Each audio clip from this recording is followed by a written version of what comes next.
Are you sick to death of staying healthy? I know I'm getting there. In fact, I think I already am there. Hey, everybody, I'm Steve Green with Bill Whittle and Scott Ott, and this is Right Angle, brought to you by the members of BillWhittle.com.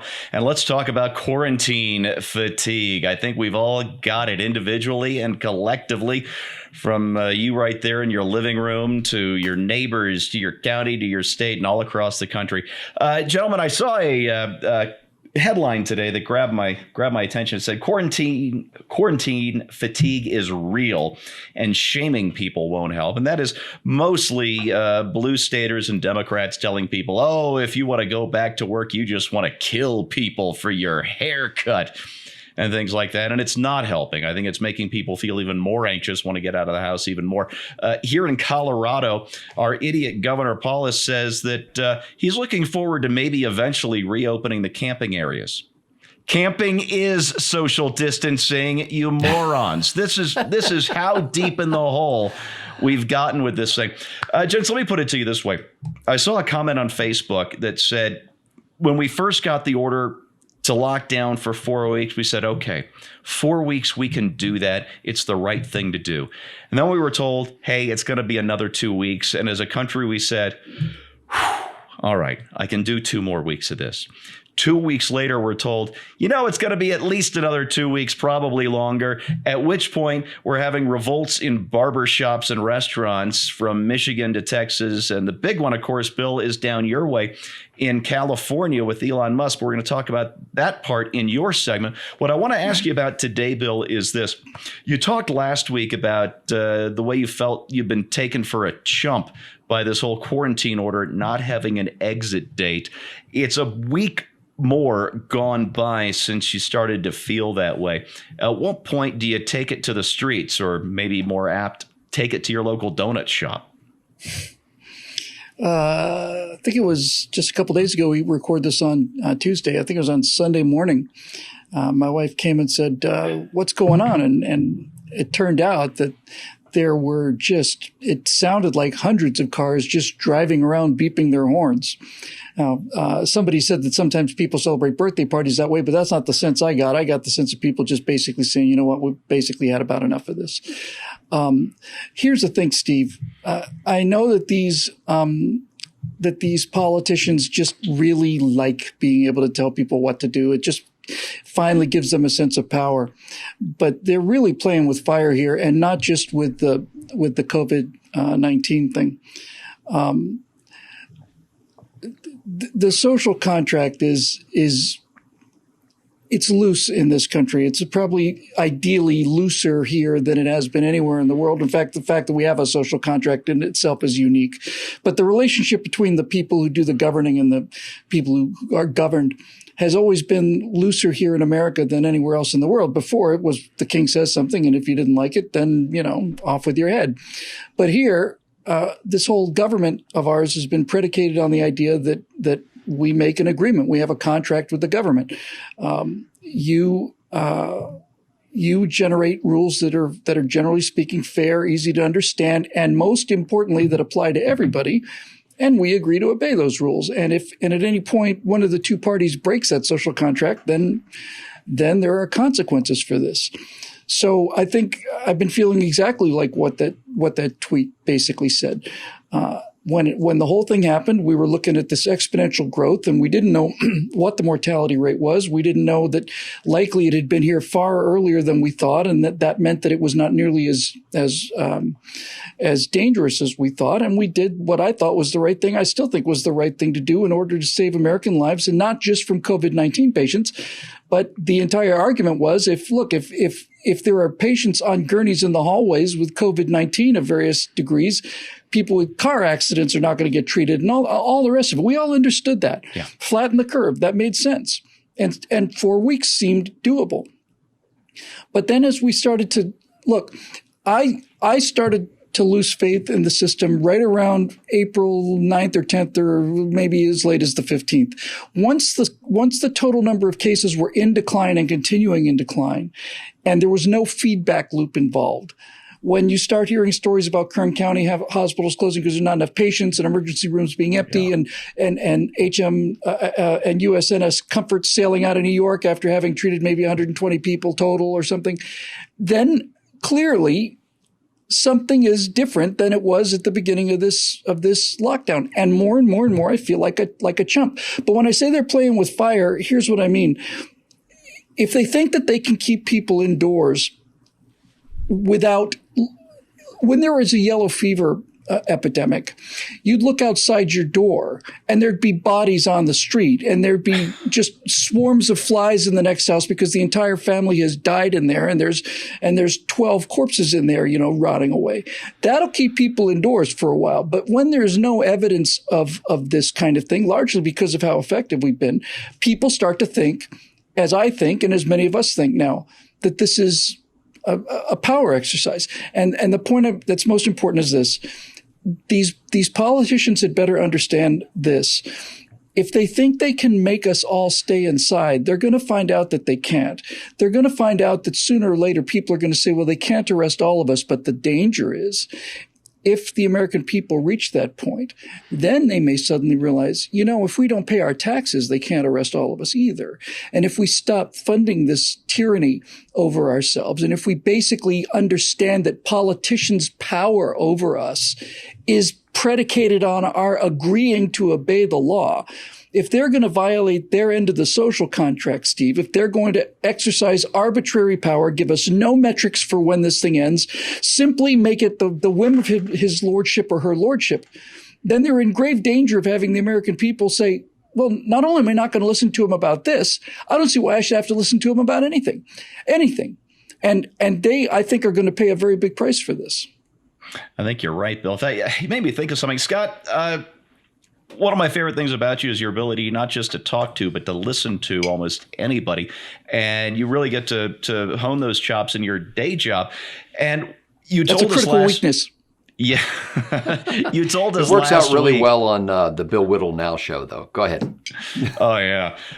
You told us last week that your store had reopened. It was supposed to be at, I think, 25% capacity or some figure like that initially. And then you told us this morning that you'd never seen the place so busy. And this goes right to what Bill was just saying. If people aren't afraid of a virus, if they don't show enough fear of a potentially deadly virus to avoid furniture shopping, of all things, are they really going to have enough fear of this government to keep obeying this shutdown order? And also, as a side thing, what are you hearing from people you talk to, kind of the man on the street thing at work? Now, I want to clarify one thing. I mean, the store has been busier than in the past than it has been this past week. What I didn't see was the pickup line for furniture, where people essentially, our pickup line is you pull in behind the store at the warehouse and they bring furniture out and load it for you. And there were a lot of people, apparently a lot of pent up demand. And so the line at that place where we have, I don't know what it is, like 15 lanes of traffic can come into this pickup area. And for hours at a time, we had more than 100 cars waiting in that line. And that was a combination of pent-up demand where people wanted to get their furniture immediately rather than wait to have it delivered, and the fact that we were not fully staffed in the pickup bay, which was causing some of the backup. But still, significant traffic at the store. What's that? They're huge.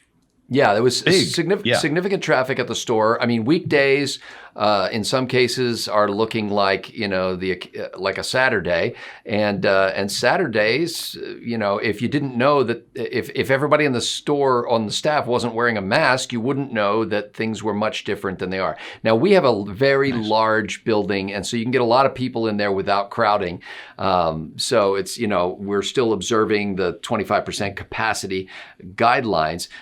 And not all customers are wearing face coverings, but all employees are. I'll tell you, I'm kind of an outlier on this whole, quarantine fatigue thing, because frankly, I will look back on the last month before I went back to work, which was a week ago or so, as the best month of my life. I mean, I got to see my wife a lot, which was awesome.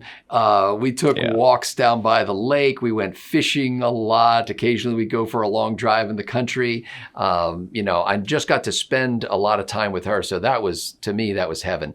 What I have now, frankly, is face mask fatigue. It's Yes. one thing. It's one thing to go out for a quick trip to the grocery store to pick up some essential foods, wearing a mask, and you duck into the store and you're out within 20 minutes, and you've had the mask on. It's another thing to have a mask on for 6 or 8 hours at a stretch, and to be trying to carry on conversations the whole time with that mask. And the store issued us all these masks. They're really nice, and they have the store logo on them and everything. But I felt like somebody was trying to assassinate me with a sock. And so I think for those of us who are not yet out back at work and are in situations where you will be interacting with customers face to face, and so you'll have to wear that kind of protective gear at first. I'm glad to be back at work. But that's more than a little tiresome. It's hot. You're constantly inhaling your own exhaust, and so I'm actually brushing my teeth more often because I realize what other people have had to endure. Because now it's coming right back at me. I can't wait until we can take off the masks. I jokingly told someone the other day when they first told me I was coming back to work, but I had to wear a mask. I thought, great, I've always loved Zorro. I can't wait. It's not that kind of thing. Hey, Steve, just real quick. Yeah. You're talking about, Scott was talking about pent up demand. And despite the unbelievable failure of the media and many politicians, it seems like the American people have done just so well with this. They've just handled it so well just individually. And I don't know if I'm speaking for anybody else, but I know that when things like movie theaters reopen, I plan to go to 3 or 4 movies a week for a while. When you talk about, it's not because I need to see the movies. It's because I want to help these businesses recover. And I'm going to be making a major effort to, at least with the smaller businesses, or the ones that seem to be taking the biggest hit. And I suspect I'm not alone in that. You see these places that have reopened and there's lines around the blocks for haircuts and stuff like that. And I think the American people are going to want to do their best to get back out there and try to get things going as fast as they can. Steve, I don't know if I've mentioned this before, but one of the phenomena that's really struck me about some customers is, you can come into our store and you can buy furniture that's in the warehouse as you see it on the floor. But you can also order furniture and change the fabric or other characteristics of the design of the furniture. And we have a spreadsheet that shows a list of what we know at the moment about the status of our manufacturers, the vendors who provide us the furniture. And there's a particular manufacturer in California, and they're not open yet, and they don't know when they'll be open. And I've had people who've placed orders with that company and other companies when I literally tell them, look, under normal circumstances, this is the delivery time frame. Right now, I don't know what to tell you. Can't make any promises. We don't know. And to me, it's an ultimate expression of confidence that we will rebound, that these people say, yeah, go ahead and place that $3,000 order, that $5,000 order for that furniture, that we don't know when it's going to come in, because it'll come in. Nice. That's very nice. Bill, you had me wondering if there's going to be practically a nationwide 2-week-long Mardi Gras from coast to coast.